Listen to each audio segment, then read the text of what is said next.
If you're serious about getting the word out about your podcast, then you need to create a media kit. If you do it right, your media kit can make a great first impression for your podcast, and it can help you get amazing guests on your show. It can even do some of the selling for you if you're looking for advertisers. But you need to include the right information, and you don't want to overdo it. So let's talk about what to include in your podcast media kit. Take it away, Mr. Radio Man.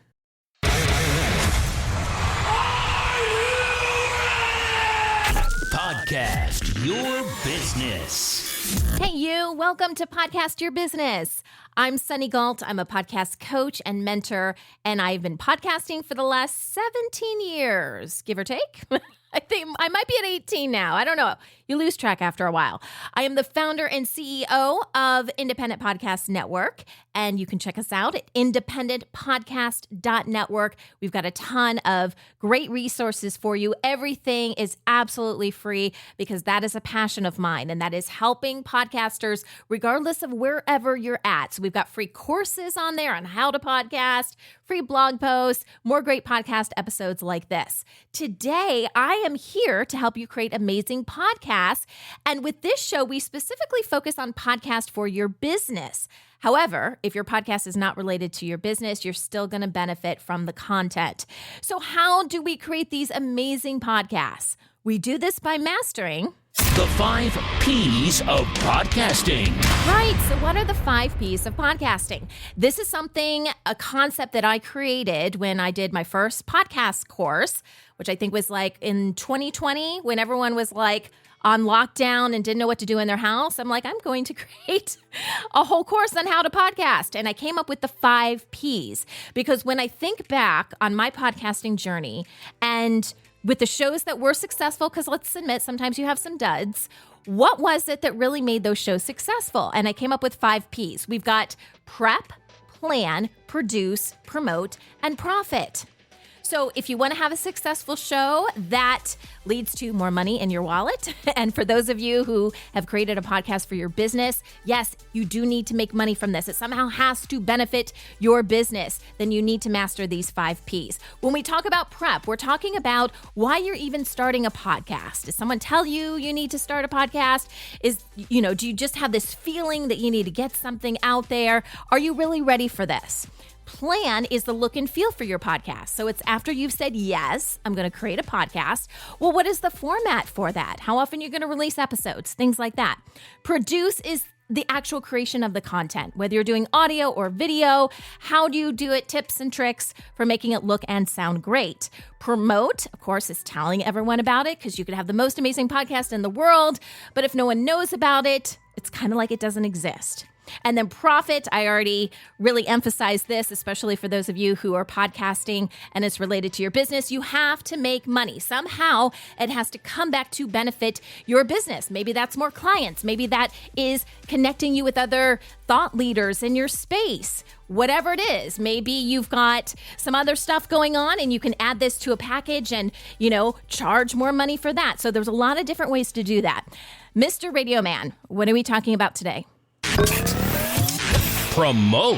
That's right. When we're talking about promoting our podcast, the media kit, it kind of just goes hand in hand. You're not really going to create a media kit if you don't want to promote your podcast, because let's face it, you can't always be there in person to make the most beautiful, awesome, perfect pitch to someone about your show, which is why we have media kits. Which, by the way, they're not just called media kits. There's like 15 different names for them. Sometimes you'll hear people call them press kits.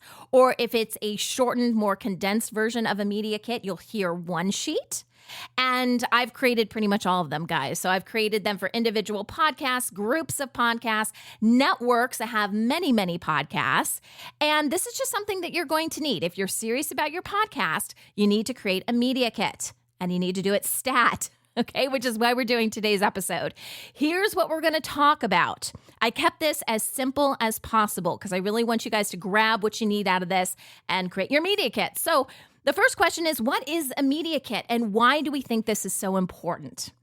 The next question is, What should you include in your media kit? So that ties into the title of today's episode, right? And I'm just going to share with you what I've learned over the years because I include certain things depending on my goal for the media kit, my goal for the podcast or for the network or whatever it is I'm working on. And the last question is, okay, so let's say you create this beautiful media kit. It's awesome and amazing. Now what do you do with it? How can you actually use it? And you might be surprised by some of my answers. So we're going to get started and we're going to talk about all this great content right after this quick break. So what in the world is a media kit and why is this media kit so important? Your media kit is basically, think of it as your podcast resume. So you have your resume that you have to find jobs and things like that, right? Well, your podcast needs a resume too for many different reasons. Maybe you're trying to find guests for your show or advertisers or, just tell someone about your podcast. It's much easier to have some sort of media kit to give to people. Think of it as a snapshot of your show or maybe like an elaborate business card, although it has it can have at least a lot of content in it. But you're basically trying to put your best foot forward. It's like you have a first date, right? And you're like, here's my podcast and how amazing it is. You're going to give someone your media kit.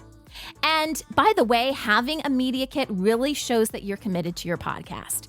If you don't have it, for example, let's say you're trying to reach out to advertisers and you don't even have a media kit, they're going to look at you like you've got 4 eyes or something like that, because this is standard in the industry and it can just help in so many different ways. So people that have a media kit, I know I definitely take those shows a little bit more seriously, especially if they're asking for money, than people that haven't even gotten that far.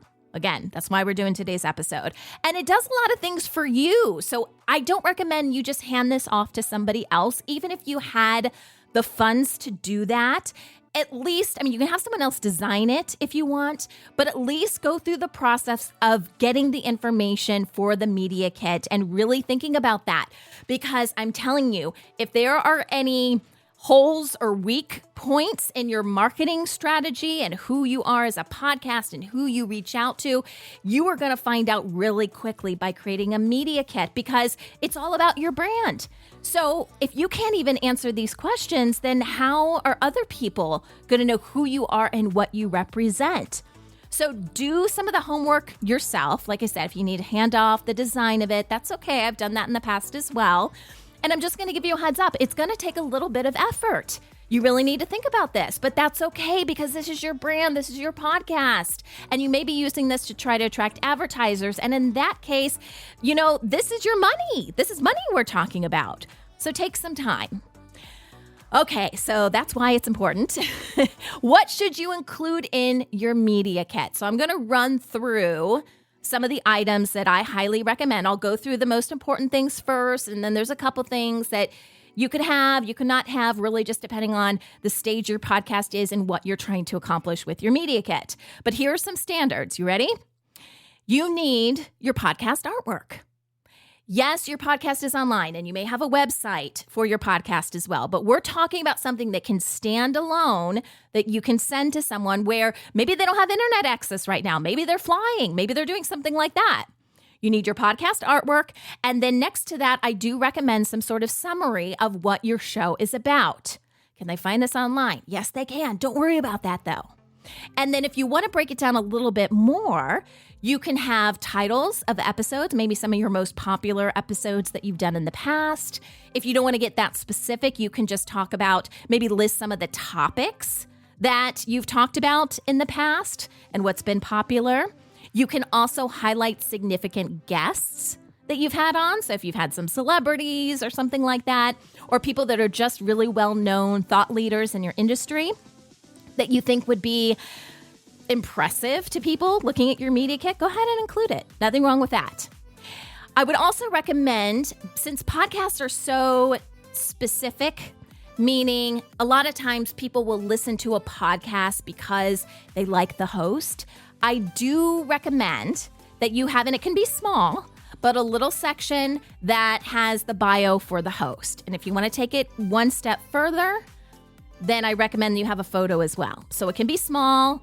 Don't have a ton of information, guys. Keep this as simple as possible. A short maybe 3 or 4 sentence paragraph. That is it.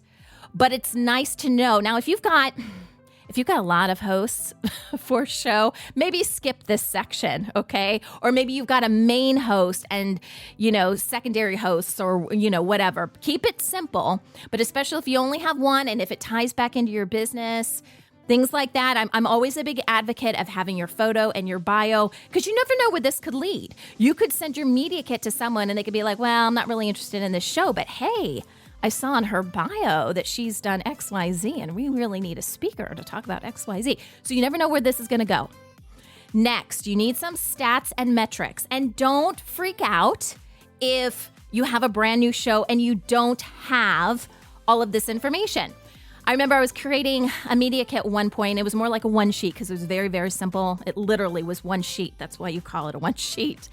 And I didn't have these kind of stats, but what I included was what I thought the demographics were going to be, the types of people I thought we were going to reach out to. And I made it very clear, right? The show hasn't launched yet, but it's more like your avatar. These are the people that we're trying to reach out to. This is our target demographic. So if you need to switch it in the beginning because you don't have those metrics, that's fine.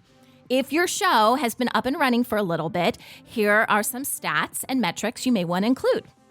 You have your downloads for your episodes, right? And depending on if you are doing dynamic ad insertion or if you're just baking in the ads into your show, you may want to include your downloads per month, and that would be across all of your episodes for that podcast, or your downloads per episode. Because if you're not using dynamic ad insertion, then you're probably just recording the ad directly into your show. And in that case, it's only going to appear in that one episode. So people want to know how many downloads on average does each podcast episode get. And to come up with those numbers, at least for the per episode, count 30 days out from when you launch the episode, because it's going to continue to accumulate numbers, right? So we really just measure for that first month after you release. You can also include numbers of subscribers. I don't usually do this, but if you have some of those numbers and you want to include it, it's really difficult with podcasts, right? Because you've got multiple platforms that you're working with. But let's say you had a YouTube channel, right? So you were doing some videos on YouTube. Maybe you want to include that number as well. Website visits. I'm a big advocate of your website having your podcast on it. So maybe it's separate. So you have a separate website just for your podcast. But if this is tied into your business, do not do that. Have your podcast, and I talk about this a lot, in the main navigation, say podcast on your business website, and then have a whole section that is just dedicated to your podcast. So if you can get a little more granular and find out what the website visits are to that section of your website, or again, if you do have a completely separate website for your podcast, it's easier to come up with those numbers. But you may want to include some information like that, because if you're offering any kind of information, whether there's display ads or let's say, the guests that are coming on your show, you have pages for them on their website. See, it's all about their exposure when you're trying to outreach to guests, right? So it might look impressive if you say, hey, we have X amount of people that visit our website every day, every week, every month, and that's just more exposure for them. If you have an email list, your email subscribers, that can be helpful. And this kind of ties into what I was talking about earlier with YouTube, but any kind of social media reach. So your followers, your total reach, and there's some really cool graphics and stuff that are available online. I'll get to that in a little bit because there's some amazing templates that can display that really well. All right, so those are your stats and metrics. If you don't have them yet, don't freak out. But once you get them, your media kit is really a work in progress. So as you get some of this, it's okay to add a few things here and there until you have some numbers that are a little bit more impressive. So that's stats and metrics. If you are going into sponsorship or advertising and you're using your media kit to get sponsors or advertisers, you can include some of those opportunities in your media kit. I have done it where it is a couple pages, right? Because maybe I offer things that are a la carte and then I have packages that I offer as well. So you could do it that way. I've seen it as well where people don't include all of the sponsorship or advertising information, but they include the types of advertisers they're working with, or maybe the names of previous advertisers they've had. So it really depends on how long and detailed you want your media kit to be. I've done it both ways, and I can show you guys some examples for that. The thing to keep in mind if you are going to actually list out advertising options or sponsorship options, I would do two different versions. I would do one with pricing and one without. And my recommendation is to include this on your podcast website or on your business website, and in the podcast section, include the one without pricing on your website. So you only give out your pricing to people that have outreach to you, because then you've got their contact information and you can kind of go back and forth. It's more of a personal relationship. If all of your information is online, including your prices, it can sometimes be a missed opportunity, because they'll see some prices and then they'll just think, oh, that's totally out of my reach. And maybe it is. And maybe if you're very firm on your prices, maybe you want that information out there. But if you think you can be more flexible and you want to try to create some relationships with these people, essentially forcing them to outreach to you, to connect with you via email or whatever. And then you can say, hey, I have the prices. I can send you the prices now. And then you can go back and forth. So that's up to you. That's actually what I do. So I have on my website for my parenting shows, I have a media kit that does not list the prices. And then when people reach out to me, and I've got their email so I can ask them questions and go back and forth, create a conversation, that is when I send them the media kit with the pricing. Okay. Some other things that you can include that aren't mandatory, but might be kind of fun. If you have any photos from your podcast recordings, and I know sometimes that's hard to get, but it just puts the people kind of in the mindset of what it's like when you record. So maybe that's you behind a microphone, or if you're recording with a group of people, that can be kind of fun as well. If you have anything that kind of draws them in. So for my parenting shows, when we first started doing those shows, we recorded in person. And so I have these amazing photos of a bunch of moms and sometimes dads around these microphones holding babies as they're recording these podcast episodes. And I'm telling you what, it is awesome to include in media kits. And so if you've got those kind of things lying around, please include them. Okay. It just really shows that you're into podcasting and kind of puts them in, that whole frame of mind. You can also include testimonials. And the easiest way to do this is to grab your good reviews from Apple Podcasts, Spotify, wherever people are leaving comments. So you can grab some of those and include it in there. If your podcast has won any awards, which I'm not a big award person for podcasts, but if you are on some sort of top whatever list, in this podcast category, whatever you can come up with that can help you and make your podcast stand out, that's a good idea. Now, one thing that is absolutely mandatory and honestly should go on every single page of your media kit is your contact information. Do not make people search for that. Don't make it hard for them to reach out to you. So include whatever information you feel comfortable with, because this could be shared with people and you don't even know it. So if you don't want, your personal cell phone out there, don't include it. But include the email that people can reach out to you, perhaps a phone number, and your name at the very least. You don't need addresses. Nobody's sending anything via snail mail, so don't worry about that. And if it gets to a point where you need a contract, then you can give them your address. So that's what I would include, and how much you include. And, that's up to you. It's up to how many sheets you want this to be. But here's some general tips that I have for you guys. And again, I've been doing these media kits and one sheets for a really long time. Less is more. You may have a ton of information that you want to include, but this is your baby. You love your baby. Understand that this is not everybody else's baby. And you may be talking to, or the person that is downloading your media kit or that you're interacting with may be looking at 50 podcasts that day to determine if they want to advertise on any of them. So keep it short and sweet. They can always come back and ask you for more information. So less is more. Keep it simple. And here's another really good tip. Don't do weird formats or weird sizes, because sometimes the people want to print out the media kit and show it to somebody. So keep it standard. Whether you do, I actually think it's better to just do vertical 8.5 by 11 letter size. Sometimes I've done more of a horizontal look, but that same size, I still don't recommend that. I went back to 8.5 by 11. Just do it how you would print out a normal piece of paper, because that's how most people are going to be printing. Again, we're just trying to keep it as simple as possible. And finally, and I mentioned this a little bit earlier, but understand that this is just a starting point. You have to continually update your media kit. So that may be updating your stats, or maybe your advertising options change, or you have a new guest that is amazing that you want to add. This is a work in progress. So make sure you update it as frequently as possible. And the last thing I wanted to touch on is, why are we doing all of this, and what should we do? So let's say we create this beautiful media kit. What do we do with it now?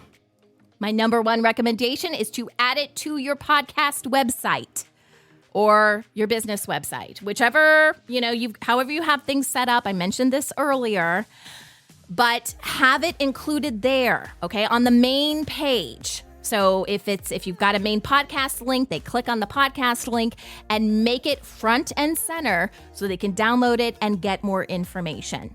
So definitely add it to your website.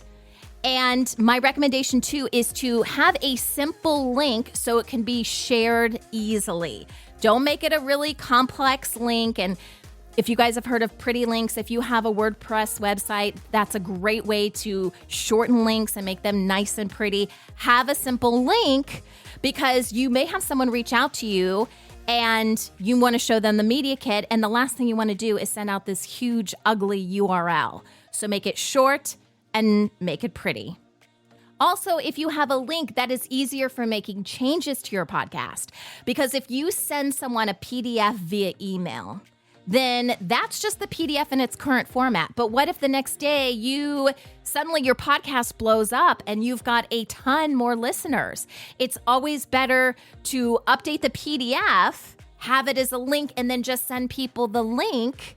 Now, could they still have an outdated media kit? Yeah, it's possible. But again, we're trying to eliminate that as much as possible. So create the link and just send out your media kit that way. You can not only include it on your website, but you can also pitch different places. So the place where you're probably going to get the most exposure are other podcasting news outlets. So if you can think of a good hook or angle, then you might get some exposure there. Again, I've talked about this, but pitching to potential guests. So if you're trying to get some of those bigger names on your show and you want them to learn more about your podcast, send them your one sheet, send them your media kit along with the link to your website so they can check you out. And then also, if you want to pitch yourself as a guest. Now, I have a separate speaker one sheet, which I've talked about before. I think that's great to have that if you're going to be a guest on someone else's podcast. But if they want more information just on your podcast, you can not only send them your speaker one sheet, but also the one sheet for your podcast. And then obviously just to share with advertisers, right? And that's how you use your podcast media kit. That's why we're going through this whole process. So we're going to take a quick break. When we come back, I'm going to give you some tips on how you can get a really great template for your media kit to make this whole process even more simple. We'll be right back. So I hope you guys took some good notes on things to include in your media kit. If you are looking for a quick way to get a media kit out there, I want to share with you, I'll share with you a couple different resources, but one is a brand new one sheet that I just created for one of my parenting shows. And the format is fantastic. I actually got this from Canva. So if you have a Canva subscription, then you can find this exact same format. I did make some tweaks to it, so I will also include the direct link if you want to download my version, my template, as I have modified it. I'll give that to you. And then I'm also going to include a link for a media kit that I created for a group of podcasts. So perhaps you're going together with other podcasters, or maybe you yourself have several podcasts that you're trying to promote together. You may want to see what a media kit looks like for multiple podcasts. So I will include that in the description below. If you haven't already checked out our website, independentpodcast.network, please do. As I mentioned earlier, a ton of great resources. We love working with podcasters. So we create a ton of free content because we want your podcast to be the best it can be. And once you guys reach at least 5,000 downloads per month across your podcast, we hope you reach back out to us so we can help you with advertising. That's how our network makes money. So there you go. Check it out. A ton of free content, independentpodcast.network. Until next week, remember, podcasts are awesome.